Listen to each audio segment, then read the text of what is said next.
तो योगा इस मेरा नाम आदित्य कुमार है और आप देख रहे हैं अपना यूट्यूब चैनल दी ट्रू गोल। तो दोस्तों आज के इस हम लोग नए वीडियो में हम लोग कंट्रोल एंड कोऑर्डिनेशन का लास्ट पार्ट यानी पार्ट 5 को डिस्कस करेंगे। तो बिना किसी देरी के वीडियो को स्टार्ट करते हैं।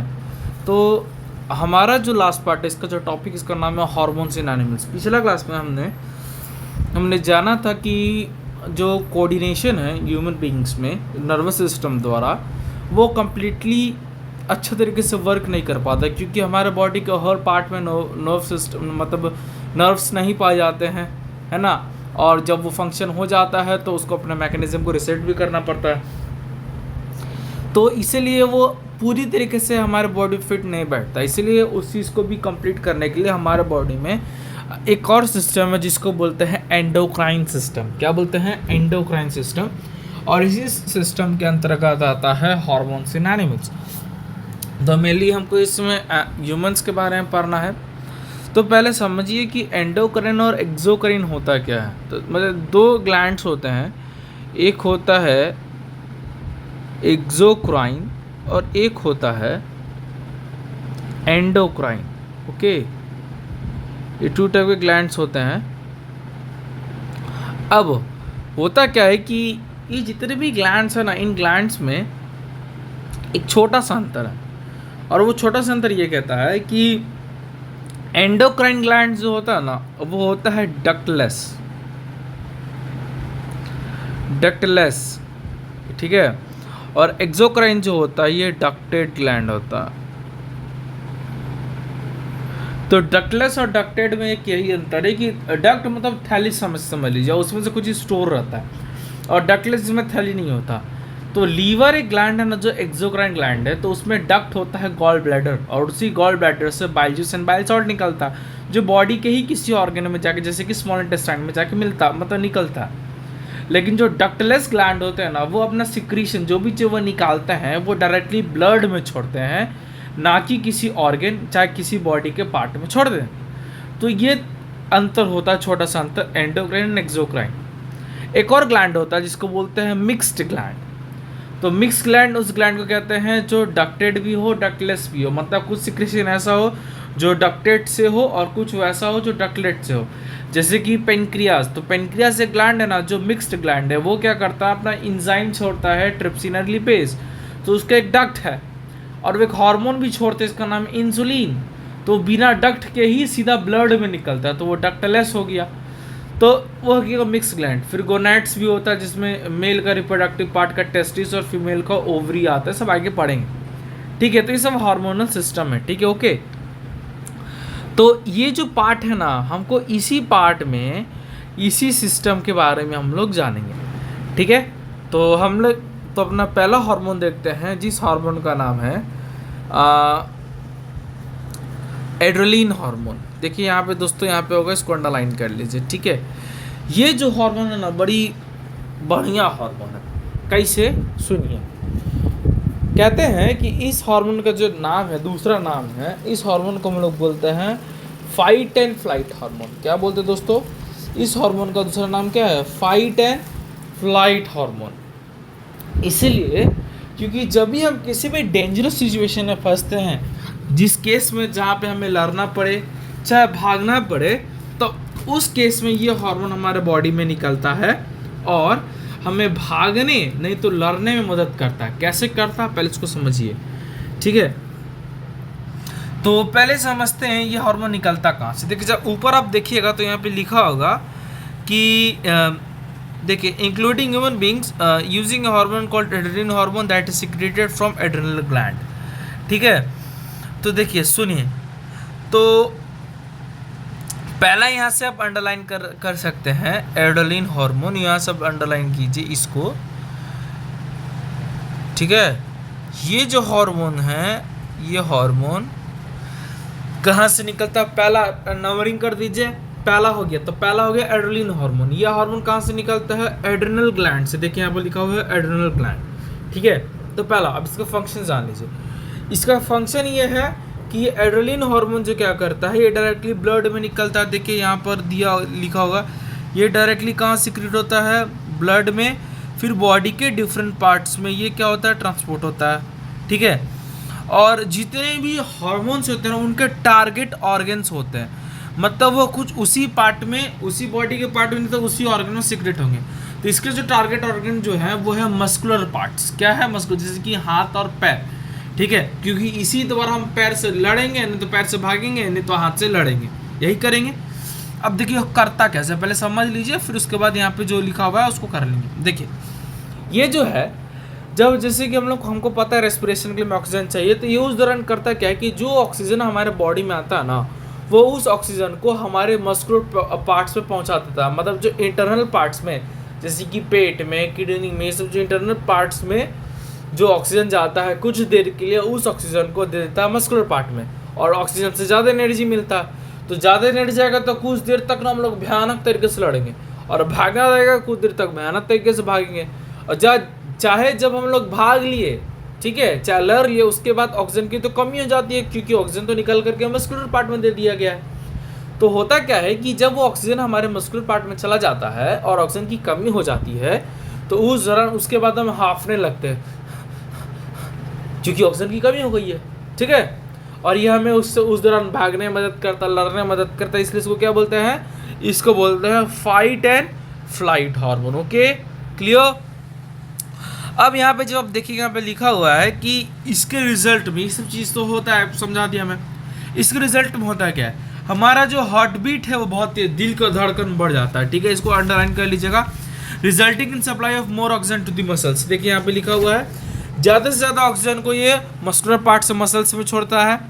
जो ब्लड डायलिसिस सिस्टम में जाता है, ठीक है, एंड स्किन में जाता है, वो क्या हो जाता है ना, जो ब्लड डायलिसिस सिस्टम में जाता है वो स्किन में जाने लगता है ड्यू टू स्मॉल आर्टरीज, ठीक है, मतलब वो ब्लड डाइवर्ट हो जाता है स्केलेटन मसल पर। स्केलेटन मसल से उधर ही स्किन है, तो जो ब्लड स्किन और डाइजेस्टिव सिस्टम में जाता था, वो ब्लड वहाँ पर कॉन्ट्रैक्ट कर जाता है, क्योंकि उसके आसपास के जो आर्टरीज है ऑर्गन से रिलेटेड, वो अपना खून को डाइवर्ट कर देते हैं स्केलेटन मसल्स में। क्या फिर से बोला, सुनिए, वो ब्लड जो डाइजेस्टिव एंजाइम और डाइजेस्टिव सिस्टम और स्किन में जाते हैं, है ना, वो रिड्यूस हो जाता है ना, टू कंस्ट्रक्शन ऑफ मसल, क्योंकि मसल कॉन्ट्रैक्ट कर जाता है, कहते हैं नहीं आज तो मारे करेंगे।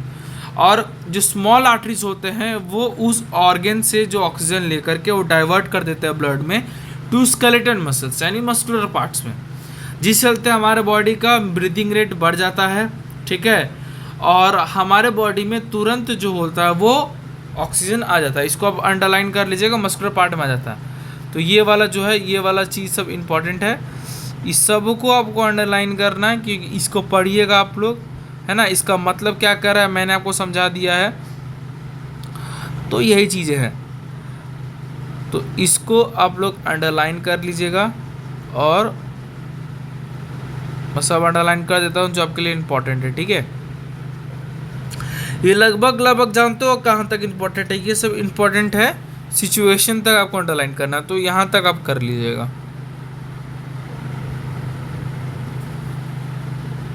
उम्मीद कर रहा हूँ कि आप लोगों ने कर लिया हो, तो यहाँ तक पूरा आप अंडरलाइन कर लीजिएगा। तो यही चीज़ था इसमें, छोटा सा बेसिक सा चीज़, इसमें ज़्यादा कुछ खास है नहीं। हाँ, जो इम्पोर्टेंट है मैंने वो आपको बता दिया। तो एड्रेनलिन हार्मोन कहाँ पाया जाता है, किस ग्लैंड से निकलता है, तो वो एड्रेनल ग्लैंड से निकलता है। इसको हम लोग फाइट एंड फ्लाइट हार्मोन बोलते हैं, क्योंकि ये क्या करता है, कुछ देर तक मस्कुलर पार्ट्स में, स्केलेटन मसल्स में, है ना, स्केलेटन जो हड्डी से जुड़ा हुआ है, तो मसल हाथ पर हड्डी से जुड़ा रहता है, तो वहाँ पर ऑक्सीजन का सप्लाई बढ़ा देगा। कैसे बढ़ाएगा, वो क्या करेगा, हमारे इंटरनल पार्ट से ऑक्सीजन लेगा और उसको दे देगा, ठीक है। उसके बाद ये सारे फंक्शंस होते रहेंगे। ओके, तो अभी हम लोग आगे बढ़ते, तो पहला हो गया। हाँ, एक चीज़ जान लीजिएगा, इसका बॉडी में लोकेशन कहाँ, ये निकलता कहाँ से, तो ये हमारे बॉडी में किडनी के टॉप से निकलता है। देखिए यहाँ पे दिया होगा एड्रेनल ग्लैंड, तो किडनी के टॉप पे होता है कैप टाइप का, वहाँ से निकलता है, ठीक है। अब हम लोग थोड़ा सा आगे देखते हैं अपना दूसरा। हाँ, एक चीज़ है कि ये सब किस सिस्टम के अंदर आता है, ये सब आता है एंडोक्राइन सिस्टम के अंदर। देखिए मैंने आपको पहले ही बता चुका है। ओके, तो आप पेज पलटिए, अब आइए इधर नीचे आइएगा, तो यहाँ पर एक आपको ना डायग्राम दिया होगा, है ना, एंडोक्राइन सिस्टम का हमारे बॉडी में, ठीक है। तो सबसे पहले हम किताब की सब चलते थे, सबसे पहले नंबरिंग करते, तो पहले नंबरिंग कर दीजिए आप लोग एड्रेनल ग्लैंड के पास, यहाँ पर एड्रेनल ग्लैंड को पहला नंबरिंग कर दीजिए जो आपने दे दिया होगा, ठीक है। अब हम लोग जो है इसको यहाँ पे कुछ आगे देखते हैं। नेक्स्ट है यहाँ पर, इसको अंडरलाइन कर लीजिएगा यहाँ पर, ये सब इम्पोर्टेंट है। अब एक और ग्लैंड है, एक और हार्मोन है जिसको बोलते हैं थायरॉक्सिन हार्मोन। क्या बोलते हैं दोस्तों? इसको बोलते हैं थायरॉक्सिन हार्मोन, ठीक है, यहाँ पर है, ठीक है। ये जो हार्मोन है, ये हार्मोन निकलता है थायराइड ग्लैंड से। कहाँ से निकलता है ये हार्मोन? कहाँ से निकलता है? थायराइड ग्लैंड से। अब डायग्राम पे आप लोग देखिएगा, डायग्राम पे देखिएगा तो गला में एक जगह आपको दिखेगा नेक के तरफ थायराइड ग्लैंड, ठीक है, ऊपर में दिखेगा आपको नेक के तरफ, यहाँ पर मिला, यहाँ पे 2 नंबर दीजिए, ठीक है। अब ये जो हार्मोन है ये किस ग्लैंड से निकलता है? इसी थायराइड ग्लैंड से ये हार्मोन निकलता है और इसका काम है हमारे बॉडी में thyroxine regulates the carbohydrate protein fat metabolism in our body to provide best balance of growth, ठीक है। इसको ये बहुत ही ज़्यादा इंपॉर्टेंट है। मेटाबॉलिज्म क्या होता है? देखिए हमारे बॉडी में ना जब हम न्यूट्रिएंट्स की बात करते हैं तो न्यूट्रिएंट्स 2 प्रकार के, एक होता है मेजर कंपोनेंट्स, एक होता है माइनर कंपोनेंट्स। तो वो कंपोनेंट्स जो हमारे बॉडी को सबसे ज़्यादा अमाउंट में चाहिए, जैसे कि कार्बोहाइड्रेट, फैट एंड प्रोटीन।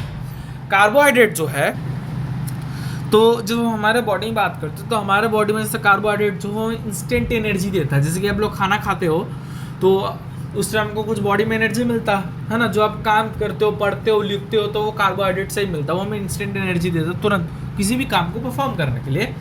दूसरा होता है प्रोटीन, तो ये हमारे मसल बिल्डिंग में काम आता है, इसलिए हमारे मस्कुलर पार्ट में चला जाता है। और ये जो फैट्स है ये हमारे बेली, हमारे पेट में स्टोर हो जाता है, क्योंकि ये एक स्टोर्ड फॉर्म ऑफ एनर्जी होता है। जब जैसे कि कोई महिला लोग व्रत करती है, चाहे कुछ भी करती है महिला लोग, तो उसमें फैट जो चर्बी होता है यही बर्न होकर एनर्जी बनता है हमारे बॉडी में, ओके। तो ये सब चीज़ें, जैसे कि हम एक्सरसाइज करते हैं तो एक्सरसाइज करने में हमारा फैट बर्न होता है, तो ये इसी से तो एनर्जी बनता है, तभी ना ये इसको फिर हम लोग मसल बिल्डिंग में ही यूज़ कर जाते हैं। तो ये इसका जो मेटाबॉलिज्म है, यानी हमारे किस पार्ट में कौन सा न्यूट्रिएंट जाके स्टोर होगा और कैसे कैसे इसका यूज़ होगा, ये सब कौन कंट्रोल करते हैं, सबको रेगुलेट करता है थायरॉक्सिन हार्मोन, जो कहाँ से निकलता है? थायराइड ग्लैंड से। कहाँ से निकलता है? ये निकलता है थायराइड ग्लैंड से। इसमें एक चीज़ आपको जानने का चीज़ ये है दोस्तों कि ये जो थायराइड ग्लैंड है ना, इसको थायरॉक्सिन हार्मोन छोड़ने के लिए एक चीज़ की ज़रूरत होती है, उसको बोलते हैं आयोडीन। क्या बोलते हैं? आयोडीन। तो आयोडीन जो है इसके लिए बहुत ही ज़्यादा नेसेसरी चीज़ है थायरॉक्सिन हार्मोन को बनाने के लिए। बिना आयोडीन के हमारे बॉडी में थायरॉक्सिन हार्मोन नहीं बनेगा, और थायरॉक्सिन हार्मोन की कमी से एक हमारे बॉडी में एक बीमारी हो जाती है, उस बीमारी को बोलते हैं ग्वाइटर। क्या बोलते हैं? ग्वाइटर। तो हमें लिखा है कि iodine is the essential for synthesis of thyroxine hormone, ठीक है। In the case of iodine deficient in our diet there is a possibility to suffer from goitre. तो कह रहा है कि आयोडीन नहीं होगा तो थायरॉक्सिन हार्मोन भी नहीं निकलेगा, और आयोडीन की कमी हो जाएगी हमारे भोजन में तो हमें ग्वाइटर, जिसको बोलते हैं ना घेंगा, वो घेंगा हो जाएगा, ठीक है। एक बीमारी होती है ग्वाइटर, ठीक है। तो आयोडीन होता क्या है? तो आजकल जो आयोडाइज सॉल्ट होता है, नमक होता है, तो उसमें होता है तो नमक NaCl आप लोग खाइए। दूसरा आयोडीन वाली चीज़ें, फल फ्रूट्स खाइए, ये सब खाइए, बाहर का चीज़ तेल मसाला खाना छोड़ दीजिए, तो ये सब से आपको दिक्कतें ख़त्म हो जाएंगी। तो ये था हमारा दूसरा हार्मोन, ठीक है। तीसरा पे आप अंडरलाइन कीजिए, जिसका नाम है पिट्यूटरी ग्लैंड, जो यहाँ पे दिया हुआ है 3rd नंबर, ठीक है। पिट्यूटरी ग्लैंड पे दे दिए। अब यहाँ पे समझिए, पहले समझ लेते ये करता क्या। पिट्यूटरी ग्लैंड हमारे ब्रेन में होता है और इसका काम है हमारे बॉडी के अंदर फिर से बता रहा हूँ, इसका काम है हमारे बॉडी के अंदर ग्रोथ हार्मोन को छोड़ना। किसको छोड़ना है? ग्रोथ हार्मोन को रिलीज करना। अब ये ग्रोथ हार्मोन क्या होता है सुनिए। कोई भी इंसान, जैसे किसी आदमी का हाइट बढ़ता है, टॉलनेस, जो हाइट बढ़ता है, तो वो इसी हार्मोन द्वारा बढ़ता है, पिट्यूटरी ग्लैंड द्वारा, क्योंकि ये ग्रोथ हार्मोन छोड़ता है। तो जब किसी इंसान के शरीर में पिट्यूटरी ग्लैंड द्वारा छोड़ा गया ग्रोथ हार्मोन ज़्यादा निकल जाए, क्या बोला मैंने? जब किसी इंसान के शरीर के अंदर छोड़ा गया ग्रोथ हार्मोन ज़्यादा निकल जाए, तब वो जैंटिज्म का शिकार हो जाता है। और जब किसी आदमी के अंदर ग्रोथ हार्मोन की कमी हो जाए तो वो बौनापन का शिकार हो जाता है, जिसको बोलते हैं ड्वार्फिज्म। क्या बोलते हैं? ड्वार्फिज्म। वही यहाँ पे लिखा हुआ है कि if the deficiency of this hormone in childhood it leads to the dwarfism. अगर इस हार्मोन की छोटा में कमी हो जाए तो ये हार्मोन किसी भी इंसान के बॉडी में, है ना, डॉर्फिज्म, बौनापन का शिकार हो जाता है वो आदमी, मतलब बौनापन डॉर्फ हो जाता है। और जैंटिज्म होता नहीं है, जैसे कि बड़ा हो जाता है, बहुत विशाल का है, मतलब अब किसी इंसान के शरीर में ज़्यादा, जैसे कि 6 फीट का हो जाता है, तो वो जैंटिज्म का शिकार हो जाता है। ठीक है, तो पिट्यूटरी ग्लैंड को देखिए, इसमें इतना ही दिया हुआ ज़्यादा है नहीं, आप इतना याद कर सकते हो तो कर लीजिए। देखिए यहाँ पे लिखा हुआ है जैंट्स हो जाते हैं, टॉल हो जाते हैं, ऊपर लिखा हुआ है एक्सट्रीमली टॉल। अगर किसी इंसान ज़्यादा हो जाता है तो जैंट्स हो जाते हैं, जैंटिज्म का शिकार होता है, GIANTISM। ठीक है, तो ये सब। लेकिन इस ग्लैंड को ना, जैसे पिट्यूटरी ग्लैंड का हम बात कर रहे हैं, तो पिट्यूटरी ग्लैंड को हम लोग मास्टर ग्लैंड भी बोलते हैं। क्या बोलते हैं? Master gland. क्यों बोलते हैं? क्योंकि ये हमारे बॉडी में ना अलग अलग ग्लैंड्स को कंट्रोल करता है। जैसे कि हमारे शरीर में बहुत सारे ग्लैंड हैं जो बहुत सारे हार्मोन छोड़ते हैं, और वो सब एंडोक्राइन सिस्टम के अंडर में आते हैं। तो एंडोक्राइन सिस्टम के जितने भी ग्लैंड्स होते हैं, वो सभी ग्लैंड जो भी हार्मोन छोड़ते हैं ना, वो इसी ग्लैंड के परमिशन की ब्याह पे छोड़ते हैं, इसलिए इसको मास्टर बोला जाता है। कहा जाता है कि ये अलग अलग ग्लैंड्स को रेगुलेट करता है कि तुम कितना हार्मोन को सिक्रीशन करोगे। ठीक है, इसलिए इसको क्या बोलते हैं? इसलिए इसको मास्टर ग्लैंड भी बोलते हैं। ओके, ठीक है, ये हो गया। उसके बाद अब 3 हो गया, चौथा नंबरिंग कीजिए। यहाँ पर एक नाम दिया होगा हाइपोथैलेमस। ठीक है, हाइपोथैलेमस को नंबरिंग कीजिए। देखिए यहाँ पे लिखा होगा हाइपोथैलेमस। ठीक है, तो हाइपोथैलेमस भी एक इम्पॉर्टेंट रोल निभाता है हमारे बॉडी में। ये क्या करता है? हमारे बॉडी में एक हार्मोन छोड़ता है जिसको बोलते हैं ग्रोथ हार्मोन रिलीजिंग फैक्टर। क्या बोलते हैं इसको? Growth hormone releasing factor.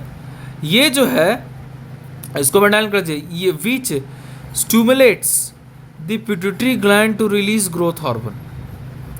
कह रहा है कि ये जो हार्मोन है ना, ये ऑर्डर करता है किसको? ये ऑर्डर करता है ग्रोथ हार्मोन को कि ग्रोथ हार्मोन छोड़े। कभी कभी किसी इंसान के शरीर में ना ये जो पिट्यूटरी ग्लैंड है ना, ये हार्मोन छोड़वा नहीं करता, कहता हम नहीं छोड़ेंगे, इसको बौना बनाएंगे, बच्चे में बोलता है। तब फिर उसके लिए बहुत सारे लोग दवाई भी खिलाते हैं कि हाइट बढ़े। लेकिन जब आप एक्सरसाइज करते हो, चाहे किसी हार्डवर्क करते हो, तो हाइपोथैलेमस खुद ब खुद हमारे बॉडी में काम में लग जाता है। और ये क्या करता है ना, ये हमारे बॉडी के अंदर ग्रोथ हार्मोन रिलीजिंग फैक्टर छोड़ता है, जो जाके ऑर्डर देता है पिट्यूटरी ग्लैंड के कि तू ग्रोथ हार्मोन छोड़। एक हाइट बढ़ाने के हो, नहीं बढ़ेगा बच्चा बौना रह जाएगा। ठीक है, तो ये हाइपोथैलेमस वर्क करता है। वो क्या करता है? ग्रोथ हार्मोन रिलीजिंग फैक्टर छोड़ता है, जो पिट्यूटरी ग्लैंड को ही ऑर्डर देता है कि उस बच्चा का हाइट बढ़ा ग्रोथ हार्मोन छोड़ के। बताओ, है ना, ढिट्ठे पिट्यूटरी ग्लैंड के धमका रहा है, तो पिट्यूटरी ग्लैंड करता है हमको धमकाएगा, तुम बाद में हम देख लेंगे। ठीक है, तो ये हो गया। 5वां नंबर दीजिए आप लोग, पैराथायरॉइड ग्लैंड्स। ठीक है, यहाँ पे 5वां नंबर आपको यहाँ पे दिया होगा। ठीक है, 5वां नंबर पे अंडरलाइन कीजिए। तो ये जो 5वां नंबर है जिसका नाम है पैराथायरॉइड ग्लैंड, इसका काम क्या है जान लीजिए। मैं आपको बता दूं, इसका काम ये है कि ये हमारे बॉडी में कैल्शियम का लेवल को कंट्रोल करता है हमारे ब्लड में। It controls the calcium level in our blood. Parathyroid gland के बगल में आप लोग लिख लीजिए 5th नंबर, और अपने किताब में चाहे कहीं भी जब नोट कर रहे हैं वहाँ पे लिखिए it controls calcium level in our blood. ठीक है, पैराथायरॉइड ग्लैंड। और यहाँ पे मैं ये सब चीज़ें छोटी मोटी चीज़ें, है ना, तो बस इतना ही। तो जो इम्पोर्टेंट है आपको बता रहा हूँ। 5वां नंबर पैराथायरॉइड ग्लैंड को कर दीजिए। ठीक है, अब आप क्या कीजिए, 6ठा नंबर दीजिए आप। 6ठा नंबर दीजिए टेस्टोस्टेरोन एंड ईस्ट्रोजन दोनों को। ठीक है, मतलब एक हार्मोन है। 6ठा नंबर दीजिए टेस्टिस को और ओवरी को, दोनों को दीजिए। ठीक है, दे दिए। अब सुनिए, टेस्टिस और ओवरी से 2 हार्मोन्स निकलते हैं, मतलब एक हार्मोन निकलते हैं। ऐसे ओवरी से 3 हार्मोन निकलता है, जो अब रिप्रोडक्शन में पढ़ोगे मैं उसको पढ़ाऊंगा आपको। ऐसे आप एक ही जानिए, एक हार्मोन निकालता है। तो ओवरी जो हार्मोन निकालता है उसका नाम है ईस्ट्रोजन। क्या नाम है? ईस्ट्रोजन नहीं तो ओस्ट्रोजन। देखिए यहाँ पे लिखा हुआ है ओवरी जो फीमेल में पाया जाता है वो कौन सा हार्मोन निकालता है, इसका नाम है ओस्ट्रोजन। ठीक है। और ये जो है टेस्टिस जो मेल में निकलता है, ये हार्मोन छोड़ता है टेस्टोस्टेरोन। इसको अंडरलाइन आप लोग कर लीजिएगा। अब सुनिए, ये दोनों हार्मोन जो होते हैं ना, जो टेस्टिस और ओवरी द्वारा निकलते हैं, ये मेल और फीमेल में रिप्रोडक्टिव चेंजेस को मेंटेन करते हैं, है ना। और ये जो जितने भी चेंजेस आते हैं जो इन दोनों हार्मोन्स द्वारा होते हैं, ये प्यूबर्टी का टाइम रेट होता है। प्यूबर्टी मतलब समझ जाइए ना कि प्यूबर्टी जो है एक चेंजेस ही मान लीजिए। प्यूबर्टी एक चेंजेस होता है हमारे बॉडी में, रिप्रोडक्टिव चेंजेस होता है जो टीनेज के दौरान आता है, ठीक है। और ये दो हार्मोन्स के थ्रू होता है, मतलब इसमें हमारे बॉडी में सेक्सुअल मैच्योरिटी वाले चेंजेस आते हैं। और ये लड़का लड़की में 10 से 12 साल में होता है, ठीक है। ये चीज़ होता है, ठीक है। इसको 6 नंबर दे दीजिएगा। इसको आप भरना चाहें तो देखिए यहाँ पे लिखा हुआ है ओवरीज का, तो यहाँ पे आपको ईस्ट्रोजन लिखना है। तो ये क्या कहता है, development of female sex organ, regulate menstruation cycle, ETC। Testosterone यहाँ पे लिख लीजिएगा development of male sex organ and it's regulate the reproductive changes in males, ऐसे आप लोग लिख लीजिएगा टेस्टोस्टेरोन में। यहाँ पे ईस्ट्रोजन लिख के इसको फुलफिल कर लीजिएगा, ठीक है। तो ये चीज़ हो गया। 6 नंबर आप दे दिए। 7वां नंबर है जिसका नाम है ये पेनिक्रियास, ठीक है। यहाँ पे 7th नंबर दीजिए। अब सुनिए करता है क्या है। ये जो हार्मोन है ना, ये हमारे बॉडी में एक हार्मोन छोड़ता है जिसको बोलते हैं इंसुलिन। क्या बोलते हैं, इंसुलिन, ठीक है। तो मतलब पेनक्रियास जो एक हार्मोन छोड़ता है, उसका क्या नाम है, इंसुलिन। देखिए यहाँ पे लिखा हुआ है इंसुलिन। तो पेनक्रियास कौन सा हार्मोन छोड़ता है, ये छोड़ता है इंसुलिन, ठीक है। हाँ, तो ये जो हार्मोन है ये हमारे बॉडी में ब्लड शुगर लेवल को मेंटेन करता है। किसको मेंटेन करता है, it regulates the blood sugar level, ठीक है। तो it helps in regulating blood sugar levels, ठीक है। मतलब हमारे खून में कितना ग्लूकोज की मात्रा चाहिए सब, ठीक है। कभी कभी क्या होता है ना कि जब कोई आदमी जो तेल मसाला चीज़ ज़्यादा खाता है ना, तो उस दौरान जैसे कि लीवर और पेनक्रियास जो हमारे बॉडी में बहुत इंपॉर्टेंट रोल मेंटेन करते हैं, वो हमारे बॉडी को बैलेंस करने में मदद करता है, ठीक है। तो जब हम लोग तेल मसाला चीज़ खाते हैं ना, तो पेनक्रियास अपना काम करना छोड़ देता है और सारा दबाव पड़ता है लीवर पर, ठीक है। और एक समय ऐसा है कि इंसुलिन हमारे बॉडी में निकलना ही बंद हो जाएगा, तो ब्लड शुगर लेवल मेंटेन होगा ही नहीं। और जब होगा नहीं तो आदमी जैसे कि शुगर की जो लेवल है यानी ग्लूकोज की जो लेवल है वो ब्लड में बढ़ जाएगा और आदमी को हो जाता है डायबिटीज़। क्या हो जाता है, डायबिटीज़, है ना। वो किसके शिकार हो जाएंगे, डायबिटीज़ का। तो लोग क्या करते हैं, जब डायबिटीज़ का शिकार हो जाता है, इंसुलिन निकलना बंद होता है, तो इंसुलिन का इंजेक्शन लेते हैं, ठीक है। तो ये चीज़ होता है। तो इंसुलिन कमी से कौन सी बीमारी होती है, डायबिटीज़ होती है। इंसुलिन क्या करता है, हमारे बॉडी में ब्लड शुगर लेवल को मेंटेन करता है। वो किस ग्लैंड से निकलता है, तो वो निकलता है किससे, आपके पेनक्रियास से निकलता है, ओके। तो ये सब जो थे ना, ये सब आपके कुछ क्वेश्चंस थे जो मतलब जो मैंने आपको बता दिया। और यहाँ पे कुछ क्वेश्चंस है, इंटरनल क्वेश्चंस है जो मैं आपको बता देता हूँ। कह रहा है कि how does chemical coordination take place in animals. तो केमिकल कोऑर्डिनेशन हार्मोनल सिस्टम द्वारा होता है, एंडोक्राइन सिस्टम द्वारा होता है। जब इसको एक्सप्लेन करके आप लिख लीजिए। Why is the use of iodise salt is advisable. हमें आयोडाइज सॉल्ट क्यों खाना चाहिए, क्योंकि वो थायरोक्सिन हार्मोन का सिक्रेशन में मदद करता है थायराइड ग्लैंड के द्वारा, और वो हमारे बॉडी में ग्वाइटर होने से रोकता है, हमारे बॉडी को बचाता है। तीसरा क्वेश्चन है कि how does our body respond by when adrenaline hormone secreted in our body. उस दिन क्या होता है, हमारे बॉडी इंटरनल ऑर्गन्स के जो ऑक्सीजन होता है वो मस्कुलर पार्ट में से जाता है, और हमें लड़ने चाहे भागने में मदद करता है, फाइट एंड फाइट करने में मदद करता है, ठीक है। इस तरीके से एड्रेनलिन हार्मोन हमारे बॉडी में रिस्पॉन्स करवाता है हमारे बॉडी को, ठीक है।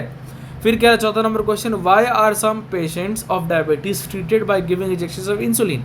क्योंकि उनके बॉडी में ब्लड शुगर लेवल मेंटेन हो नहीं रहा है, इंसुलिन निकल नहीं रहा है, इसलिए इंसुलिन का इंजेक्शन दिया जाता है ब्लड शुगर लेवल को मेंटेन करने के लिए और डायबिटीज से बचने के लिए, ओके। तो यही तक था आपका चैप्टर। ये चैप्टर खत्म हो गया है, ठीक है दोस्तों। तो अगर आपको ये पार्ट समझ में आया हो तो वीडियो को लाइक करके चैनल को सब्सक्राइब जरूर कीजिएगा। और बहुत जल्द हम लोग नेक्स्ट चैप्टर का वीडियो लाएंगे, केमिस्ट्री का चैप्टर का वीडियो लाएंगे, तो है ना, हमारे चैनल से जुड़े रहिएगा। तो जय हिंद, जय भारत, ठीक है।